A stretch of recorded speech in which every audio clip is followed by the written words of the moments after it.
thème que j'ai ce matin, c'est Dieu visite mes pensées pour plus de témoignages. Amen. Dieu visite mes pensées pour plus de Témoignages. Nous lisons Jérémie 17, versets 9 à 10. Le cœur est tortueux par-dessus tout. Le cœur, il s'agit donc le cœur de l'homme, il est tortueux. C'est-à-dire quoi? Il n'est pas droit. Il est courbé, il est entremêlé. Il est tortueux par-dessus tout. Un peu tout ce qu'on peut connaître, mais quand on arrive au cœur, voici comment il se présente. Et il est méchant. Il est méchant. Qui peut le connaître? Qui peut le connaître? Tu peux être avec ton frère jumeau, tu peux ne pas connaître son cœur. Tu peux être avec ton époux, tu peux ne pas connaître son cœur. Ton épouse, tu peux ne pas connaître son cœur. Parce que le cœur là est entremêlé. Il est tortueux et il est méchant. Moi, l'Éternel, Mais Dieu répond, moi l'Éternel, j'éprouve le cœur, j'éprouve le cœur, je sonde les reins, je sonde les reins pour rendre à chacun selon ses voies, pour rendre à chacun selon ses voies, selon le fruit de ses œuvres. selon le fruit de ses œuvres. Amen. Amen. J'ai dit, Dieu visite mes pensées pour plus de témoignages. Moi, Dieu, l'Éternel, je prouve le cœur. Je sonde les reins pour rendre à chacun, soit à chaque homme ou à chaque cœur, selon ses voies, pour rendre à chaque cœur, selon les voies qu'il choisit, pour rendre à chaque cœur, selon les fruits des œuvres qu'il produit. Moi, Dieu, je sonde. Quand on parle de sonder, on parle d'éprouver. On parle de chercher en profondeur. On parle de pouvoir examiner en profondeur. Il prend le temps. Ce qu'un homme ne peut pas faire, ce qu'un homme ne peut pas réaliser, lui, Dieu, il le fait pour notre cœur. Le cœur n'est pas exposé comme ça. Seuls les chirurgiens peuvent avoir accès à notre cœur. Mais le cœur qui touche, c'est cette masse-là. Mais quand on parle de cœur ici, on parle de ce qui est à l'intérieur, ce qui motive nos actions, ce qui pousse à l'action, ce qui nous donne d'agir ou de ne pas agir, ce qui nous dirige et ce qui nous conduit. Voir Dieu visiter tes pensées, donc ton cœur, pour que tu aies des témoignages, se trouve là. Parce qu'il dit, il sonde pour rendre à chacun selon ses œuvres. Je peux donc être en train de crier à Dieu avec ma bouche.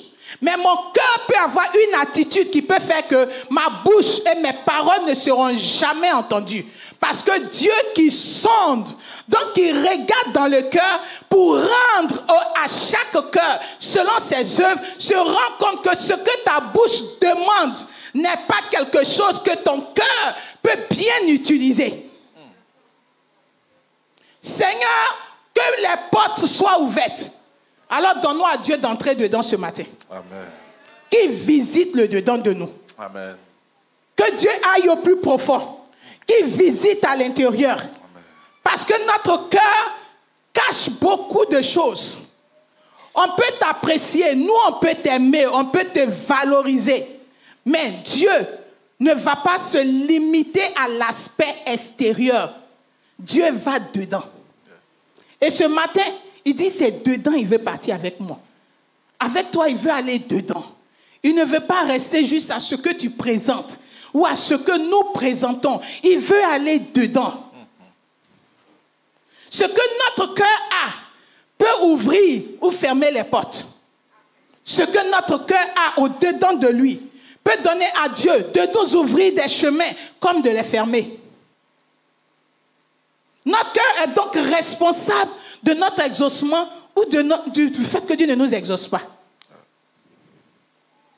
Laissons Dieu visiter notre cœur ce matin. Amen. Que Dieu aille au profond de notre cœur. Amen. Qu'il expose notre cœur. Amen. Parce que tout ce que nous pouvons garder au-dedans de nous reste peut-être un secret pour toi. Mais pour Dieu, c'est exposé. Si Dieu peut voir une fourmi noire sur une pierre noire dans la nuit noire, qu'est-ce qu'il ne peut pas voir dans ton cœur? Dieu connaît notre cœur. Il connaît les pensées de notre cœur avant même que ça ne vienne ici, sur la bouche. Dieu il maîtrise ça déjà. Dans le livre de Matthieu, chapitre 9 et au chapitre 12, il y a des situations qui se sont présentées et les gens étaient étonnés. Les secrets de nos cœurs sont toujours exposés devant Dieu. Lisons Matthieu 9. Matthieu chapitre 9. Verset 4. Et Jésus, connaissant leurs pensées, dit. Et connaissant leurs pensées, je situe le contexte. Des amis ont pris un boiteux, un paralytique, qu'ils ont descendu devant Jésus dans une maison. Et Jésus l'a guéri. Donc ils étaient tous assis, ces scribes-là, ces hommes de loi étaient assis là. Et Jésus, connaissant leurs pensées, ils n'ont pas dit une seule pensée. C'est au pluriel. Jésus, connaissant leurs pensées. On n'a pas dit Jésus ayant entendu leurs paroles. Ils n'ont pas parlé. Ils étaient assis, en train de regarder ce qui se passait. Et pendant que Jésus, qui était assis, les regardait, au-delà de leur visage, au-delà de leur longue barbe, au-delà de leur sérénité qu'ils affichaient, Jésus voyait leur cœur. Il voyait leur cœur.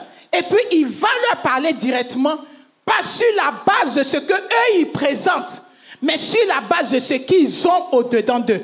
Il dit, pourquoi avez-vous de mauvaises pensées dans vos cœurs? Pourquoi avez-vous de mauvaises pensées dans votre cœur?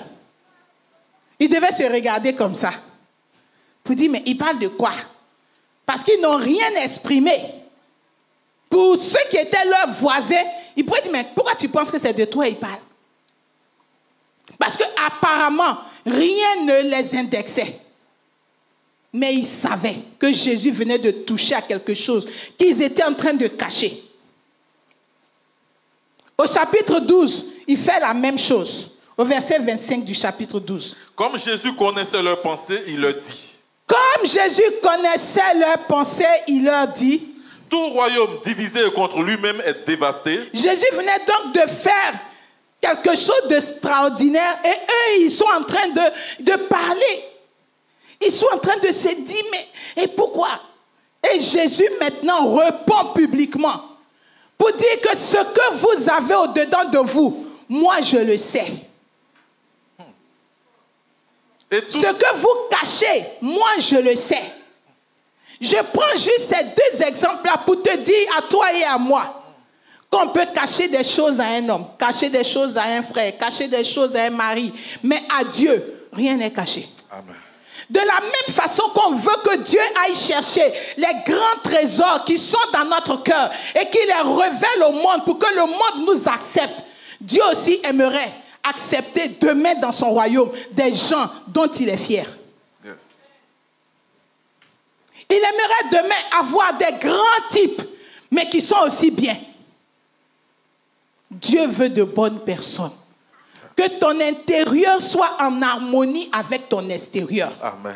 Mais plus, que ton extérieur soit bien influencé par ton intérieur. Amen. Jésus a vu leur intérieur et Jésus a dit, voici la profondeur de votre cœur. Si vous ne traitez pas avec, vous n'allez jamais être utile entre les mains de mon Père. Dieu visite nos pensées parce que nous voulons de grands témoignages. Nos pensées conditionnent notre témoignage. Il y a des choses que Dieu peut te donner sans tenir compte de ton cœur par moment. Mais il arrive un temps où Dieu dit ton cœur. Dieu dit ton cœur. Il dit je veux ton cœur. Dieu ne siège pas dans notre corps.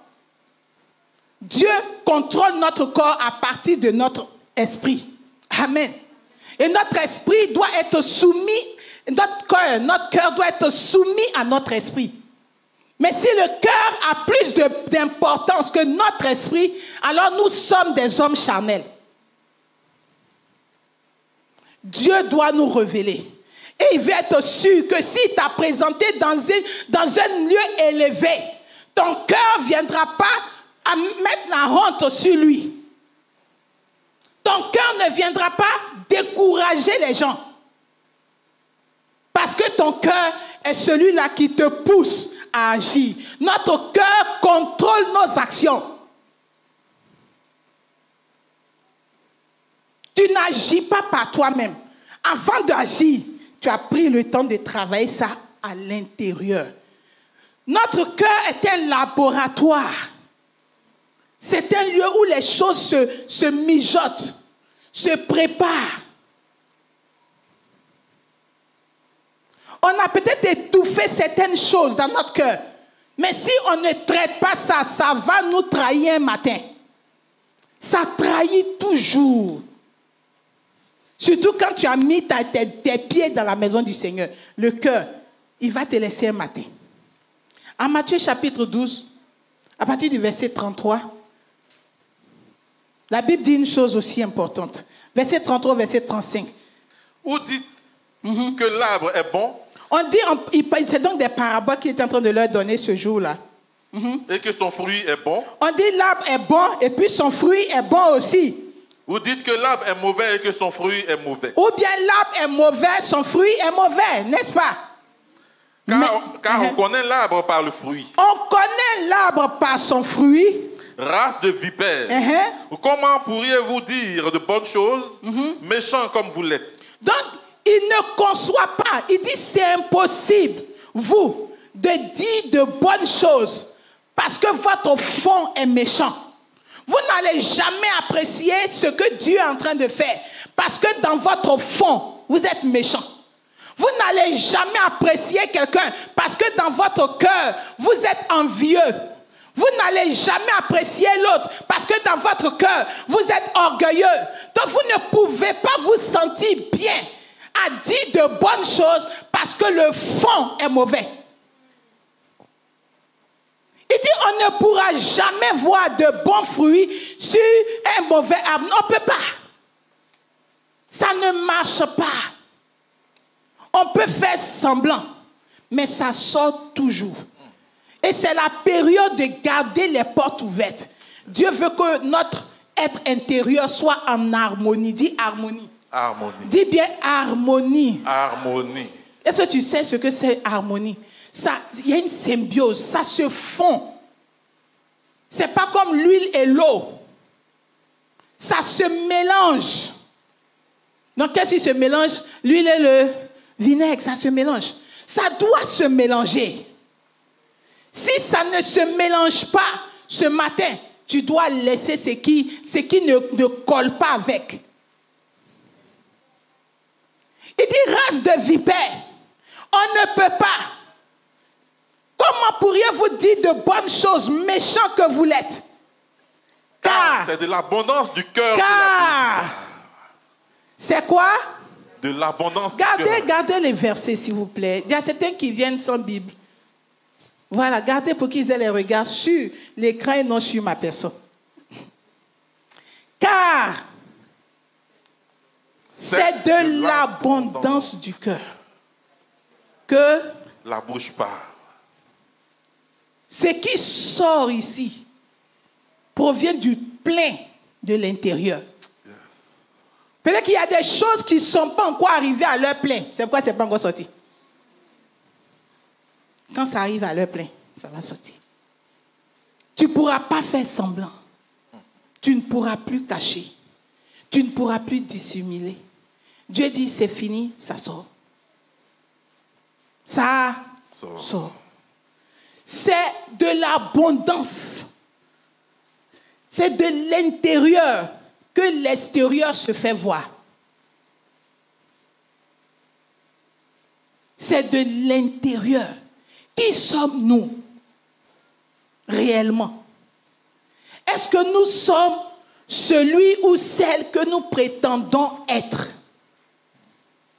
Est-ce que je suis cette Déborah que je présente?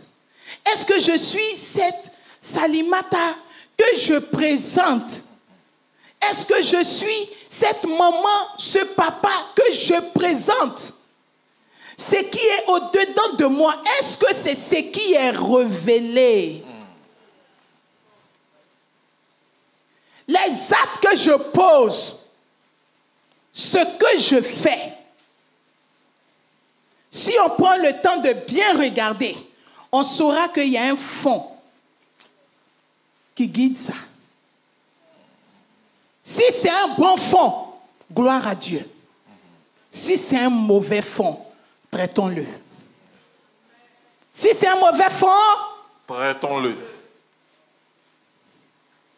En Luc, chapitre 6, il parle encore. Parce que le vrai fond sera toujours révélé. Luc chapitre 6, verset 43. Le fond sera révélé. Notre fond sera révélé. Parce que nous avons décidé de marcher avec Christ. Et on dit, gardons les portes ouvertes. Donc notre fond ne peut pas rester là-bas. Il ne va pas révéler et puis être surpris de voir qu'il allait prendre quelque chose et puis ça fait quelque chose qui ne devait pas être révélé. Il doit révéler ce qui est à l'intérieur.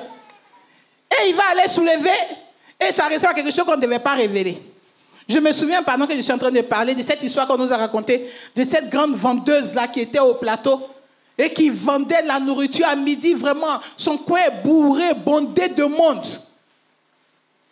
Et un jour, elle a embauché une petite qui ne savait pas, elle sait toujours, elle ne sait jamais le fond de ses mamites. Parce qu'il y avait quelque chose qui ne devait jamais sortir. Et ce jour-là, la petite qui ne savait pas, quelqu'un est venu, ah non, je peux avoir un peu, ah il reste un peu, non, vraiment, mettons-moi le peu là. Quand il a fait comme ça, ce qui est sorti, ça ne devait pas sortir. Mais c'était déjà sorti. Le fond. Le maquis, le restaurant, c'est fermé. C'est fini. Dieu veut nous montrer. Il va prendre dedans, j'ai confiance. Ah, c'est ma fille. Oh, je peux l'envoyer. Et je peux faire, je peux compter sur elle. Je peux compter sur lui. Il ne faudrait pas qu'en faisant comme ça.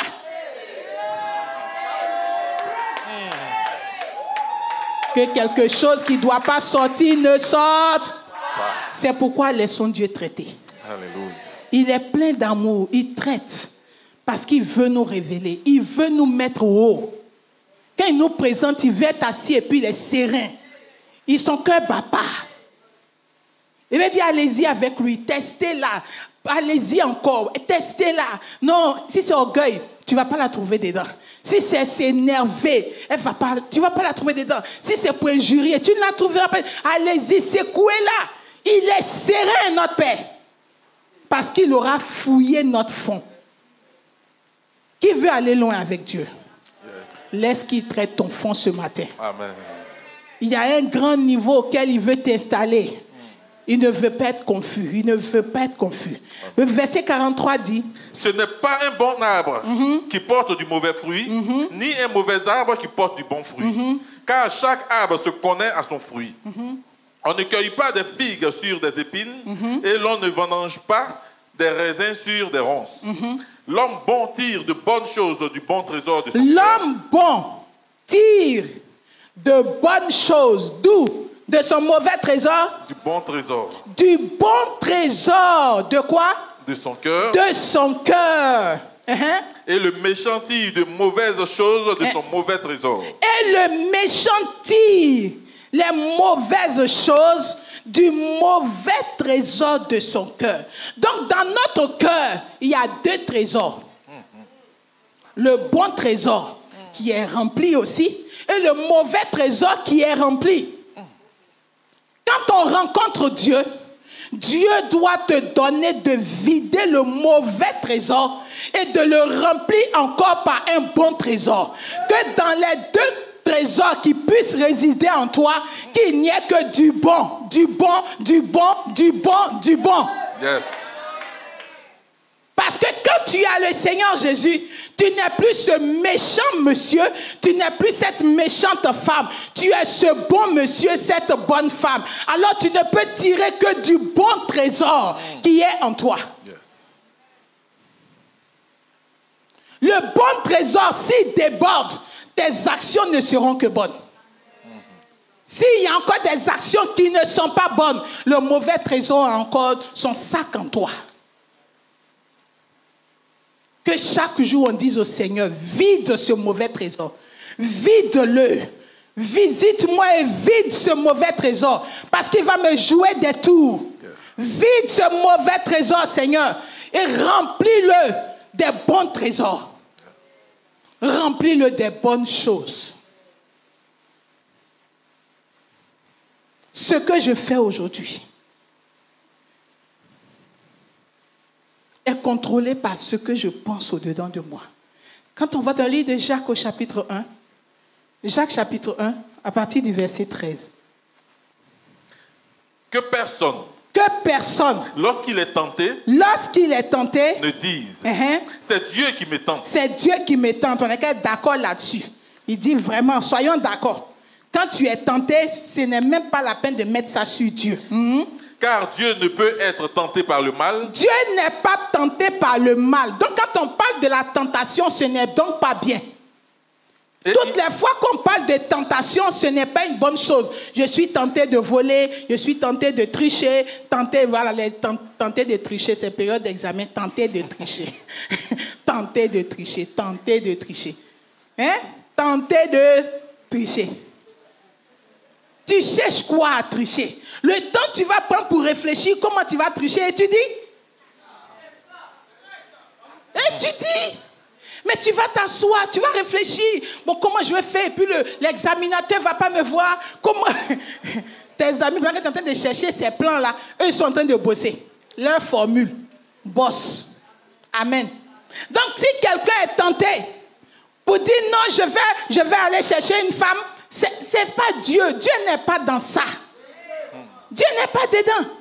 Dieu ne peut pas te tenter parce que Dieu même n'est pas tenté par le mal. Le mal, c'est qu'il n'y a pas un mauvais trésor en Dieu. Donc, il n'y a pas de mauvaises choses qui peuvent sortir de lui. Le mal, c'est que je ne peux pas m'approcher de celui-là. Amen. Amen. Donc, que personne, lorsqu'il est tenté, ne dise que c'est Dieu qui le tente. Car Dieu ne peut être tenté par le mal et il ne tente lui-même personne. Mais chacun est tenté quand il est attiré et amorcé par sa propre convoitise. Chacun est tenté quand il est quoi? Attiré et amorcé. Tu es attiré et puis tu es pris. Tu es attiré. On peut être attiré et puis tu peux fuir. On est attiré, tu vois, ça te tire. Tu sais que si tu cours dans la même direction, tu tombes dedans. Donc, qu'est-ce que tu fais? Tu prends la direction opposée. Tu fuis. Si tu fuis, il sait qu'il a échoué. Si tu fuis, elle sait qu'elle a échoué. Joseph, quand il a vu, lui-même il n'était pas attiré. C'est la femme qui était attirée, donc elle venait vers lui. Quand il a vu qu'elle vient vers moi, que si je reste là, je suis corps. Je suis garçon quand même. Quelque chose peut se passer. Il dit, si je reste là, ce que je ne veux pas là, va m'attirer. Prendre la direction opposée est meilleure. Joseph a fui. On dit, si c'est Abi, tu veux garder, garde Abi. Moi, tu ne m'auras pas. Donc, quand tu es attiré, amorcé, par quoi? Sa propre convoitise. Ce que tu as regardé. Et puis, au lieu de continuer ta route, tu as tourné pour regarder encore. C'est ça qui va te tuer. Tu as regardé. Ça fait quand ça fait. Ne cherche plus à dire qu'est-ce qui m'a sonné. Attends d'abord. Mais pourquoi même ça m'a sonné comme ça? Attends, je vais bien regarder dedans. Attends. Mais ça c'est l'homme ça? Ouais. On peut être joli comme ça. Et quelqu'un peut être gentil comme ça. Donc, en fait, tu as été tapé dans l'œil. Un flash. Il faut enlever tes yeux. Change de route. Mais quand tu es attiré jusqu'à être amorcé par ta propre convoitise, c'est fini. Ça va te tuer. Notre propre convoitise, c'est dans le cœur. C'est dans le cœur. Quelqu'un se prend pas pour dire, moi je convoite. C'est dans ton cœur. Quand tu regardes, oh, alléluia, c'est une sœur, je l'aime comme une sœur. Et dans ton cœur. Je l'aime comme un frère, lui c'est mon père. Et dans ton cœur. Et dans ton cœur. C'est là-bas. Quand je suis couché, que je suis en train de prier pour lui, et dans ton... C'est là-bas tout se passe. Sinon, nous, on est content quand on te voit avec la sœur. On est content quand on te voit en train d'encadrer le frère. On est content. Et dans ton cœur, Dieu voit là-bas. Nous, on voit ici où vraiment c'est une sœur dévouée, engagée. Oh non, elle aime le Seigneur. Et dans ton cœur. Tout ce que nous faisons, quels sont les mobiles? On le fait pourquoi? On doit me voir. Dieu a dit quelque chose sur ta vie.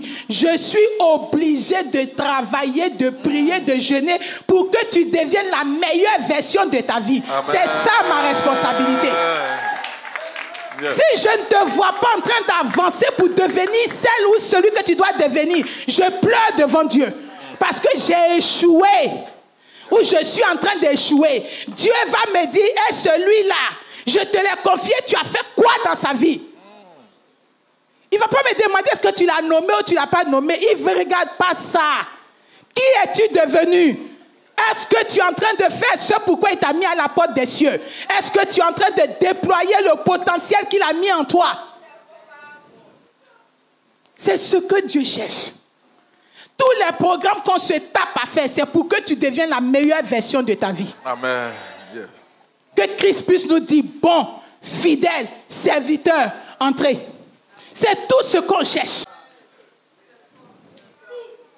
C'est pour que le meilleur de toi sorte. Le bon trésor doit être vidé. On doit remplir notre bon trésor. Il doit déborder. Parce que des paroles aimantes.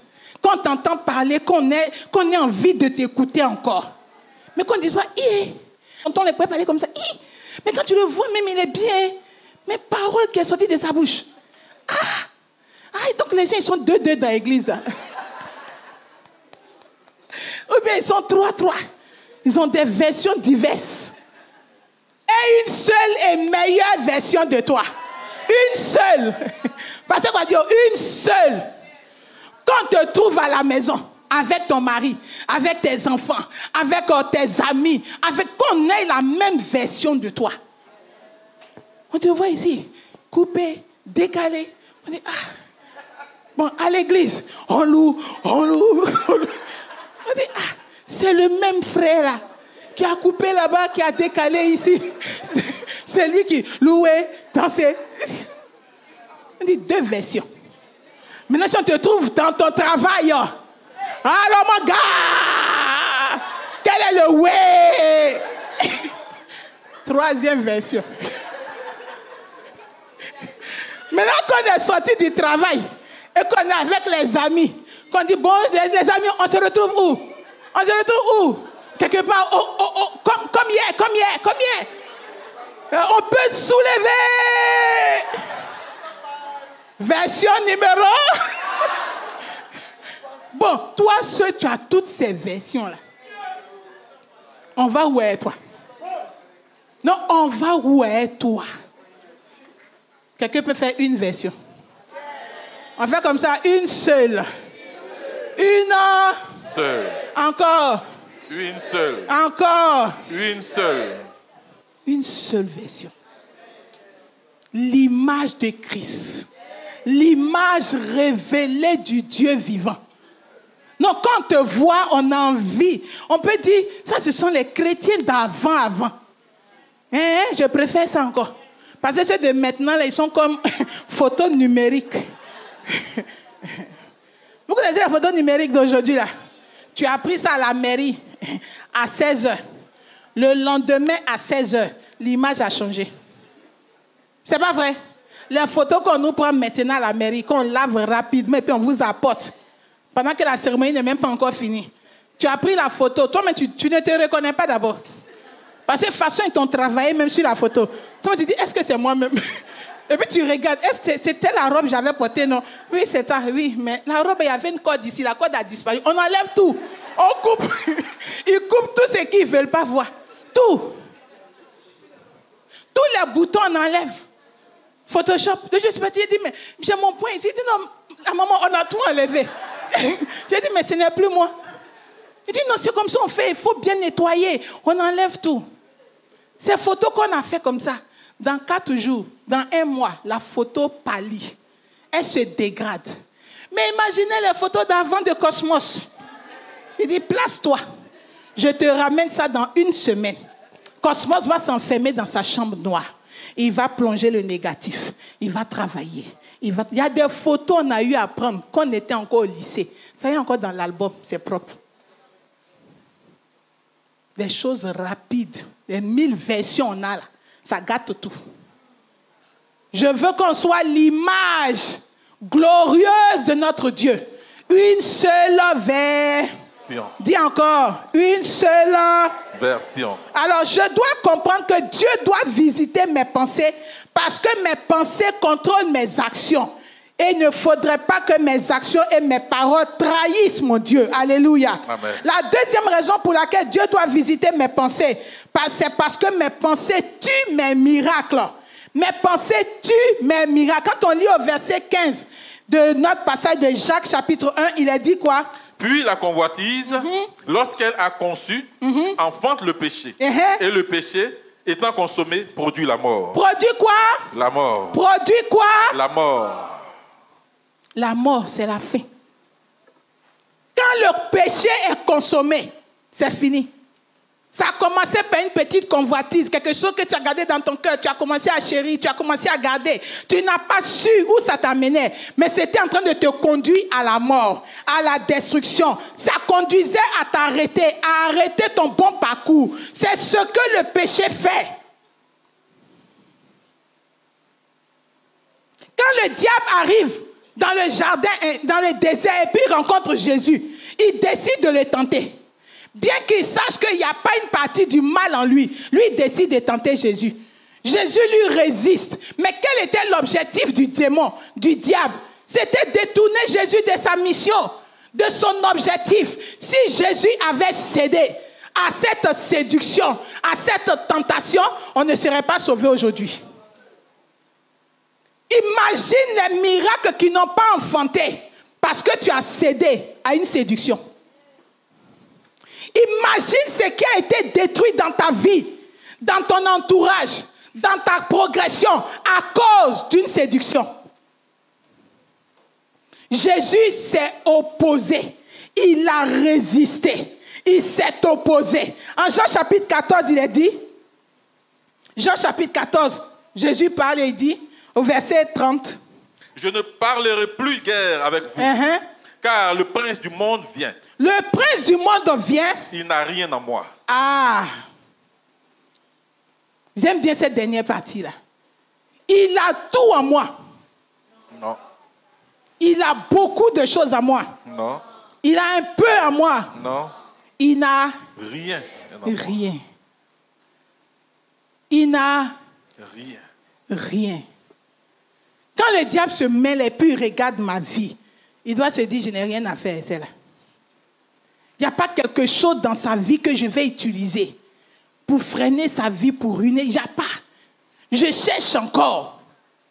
Tu as dit non, c'est Jésus. Daniel et ses amis, ses ennemis disent, on va trouver une faute. Il faut qu'on trouve une faute. On va chercher une faute. Et puis ils se sont assis, mais on va trouver quelle faute en eux-mêmes. On n'est qu'à aller sur la base de leur Dieu là. On les amène à pécher contre leur Dieu. Là, on est sûr qu'on peut avoir quelque chose. L'ennemi sait que pour ne pas que tu aies des témoignages, il faut qu'il te sorte des voies de Dieu. Il est conscient de cela.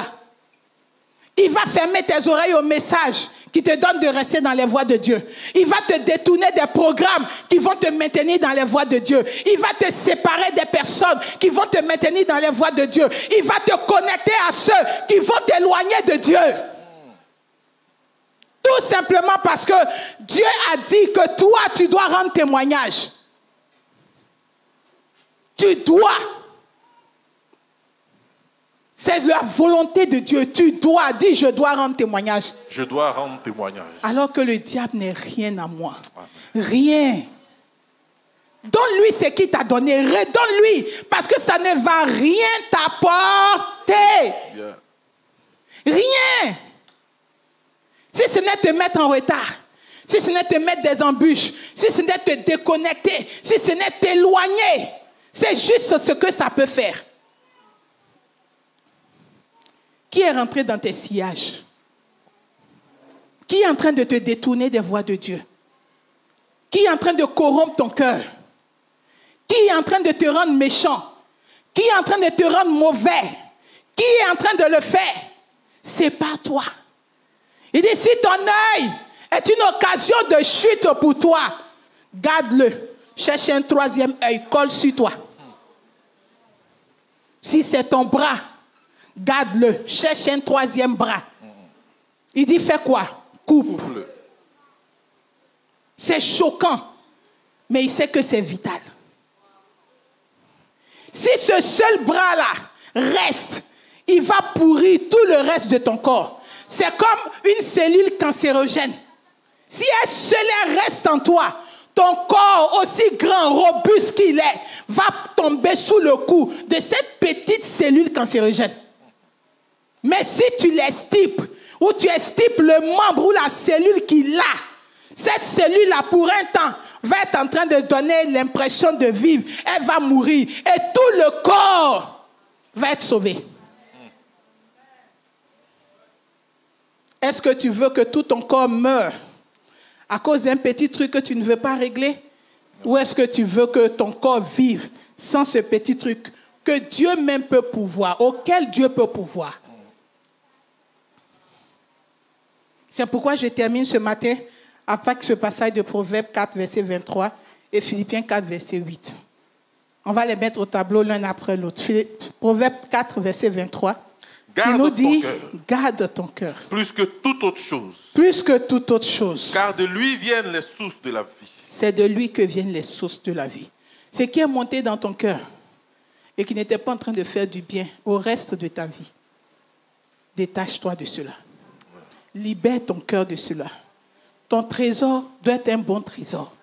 Vide le mauvais trésor. Ça peut être l'orgueil, ça peut être la méchanceté, ça peut être les calomnies, ça peut être la jalousie. Ce sont de petites choses. Tu dis non, moi je ne cherche pas femme, mais tu es méchant, tu convoites, tu te masturbes. Ce sont des choses, on dit non, mais ça je ne fais pas du mal. Tu es en train de faire du mal parce que Dieu regarde cela et dit c'est pas bon. Il dit ton cœur, garde-le plus que toute autre chose. Garde ton cœur. Surveille ton cœur. Veille sur ton cœur. Parce que Dieu va visiter ton cœur. Donc garde-le. Quand tu te couches, Dieu visite ton cœur. Il visite tes pensées. Qu'est-ce que tu as fait dans la journée? Et qu'est-ce que tu as en toi pour la journée qui arrive? Dieu visite nos pensées sur notre couche. Dieu visite nos pensées. C'est pourquoi sois sûr que quand tu te couches bien. Pour que Dieu te donne la force, pour que tu puisses bien te réveiller. Amen. Philippiens 4. On va le garder, on va le lire ensemble, nous tous, sur l'écran. Philippiens chapitre 4, le verset 8. On le retiendra, nous tous. Philippiens 4, verset 8. 4 et le double, 8. 1, 2, 3. Au reste, frère. On lit doucement, on n'est pas pressé. 1, 2, 3. Au reste, frère, que tout ce qui est vrai, tout ce qui est honorable, tout ce qui est juste, tout ce qui est pur, tout ce qui est aimable, tout ce qui mérite l'approbation, ce qui est vertueux et digne de louange, soit l'objet de vos pensées. Amen. C'est ma conclusion ce matin.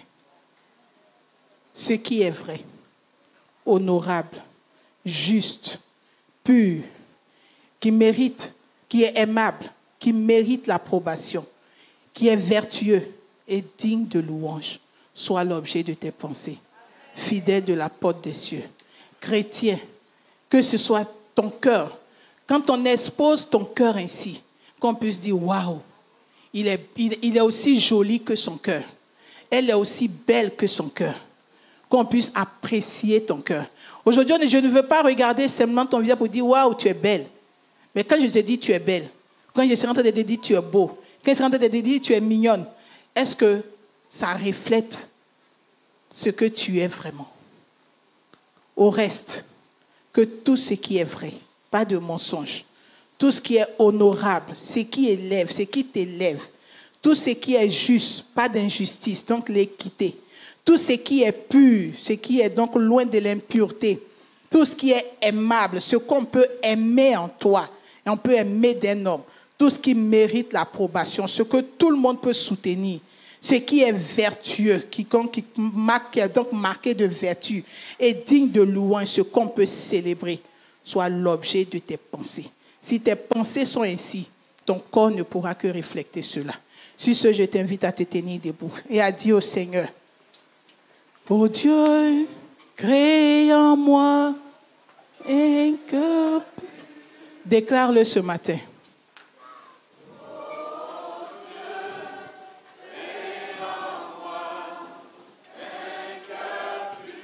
Renouvelle en moi un esprit bien disposé ce matin.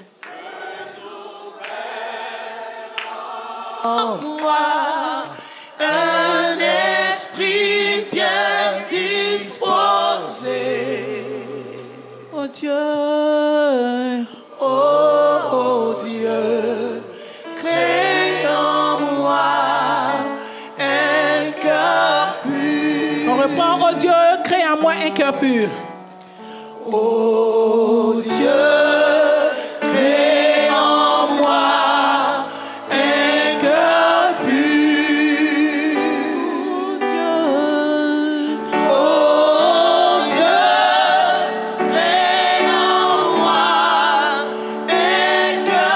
pur. Renouvelle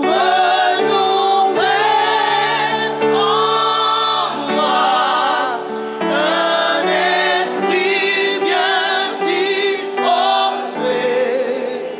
Oh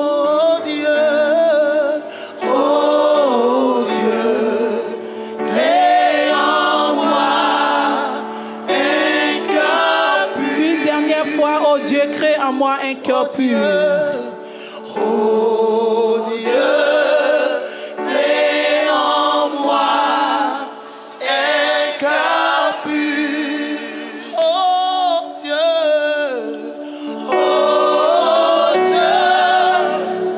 crée en moi un cœur pur.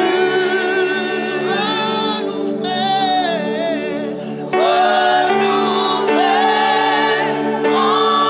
en moi un esprit bien disposé. Oh Dieu, crée en moi un cœur pur. Seigneur, ce matin, nous disons, visite nos pensées, visite notre cœur, afin d'avoir plus de témoignages pour cette année 2023.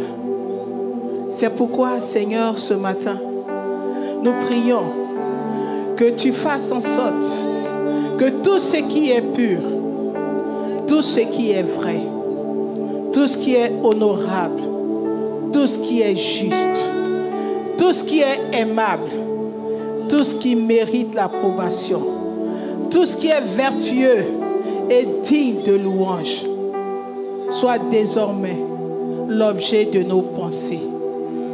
En toi, Jésus qui est mort sur la croix pour nous. Que nos pensées nous conduisent dans de verts pâturages. Que nos pensées nous donnent de nous aimer davantage. Que nos pensées, Seigneur, te donnent, oh, chaque jour, de te réjouir de qui nous sommes. Que nos pensées, Seigneur, influencent positivement notre vie de chaque jour. Que quotidiennement, Seigneur, nous veillons sur nos pensées. Que tout ce qui est de la colère, de la haine, Seigneur, de la méchanceté, de l'orgueil, de la duplicité, de l'injustice, de l'impureté, Seigneur, que cela ne s'attache plus à nous. Que le mauvais trésor soit vidé et qu'il soit rempli par de bonnes choses, afin que chaque jour, nous soyons à ton image. à la gloire de Dieu. Bénis ton Église. Pendant que tu travailles dans notre cœur, Seigneur, que les portes ouvertes révèlent ces grandes choses que tu as investies dans nos vies. Merci parce que tu nous donneras d'être ton image partout et chaque jour, afin que seul ton nom soit glorifié par notre vie et en nous, dès maintenant et à jamais. Aide-nous, Papa. Aide-nous, Seigneur. Au nom de Jésus. Et nous disons Amen. Amen.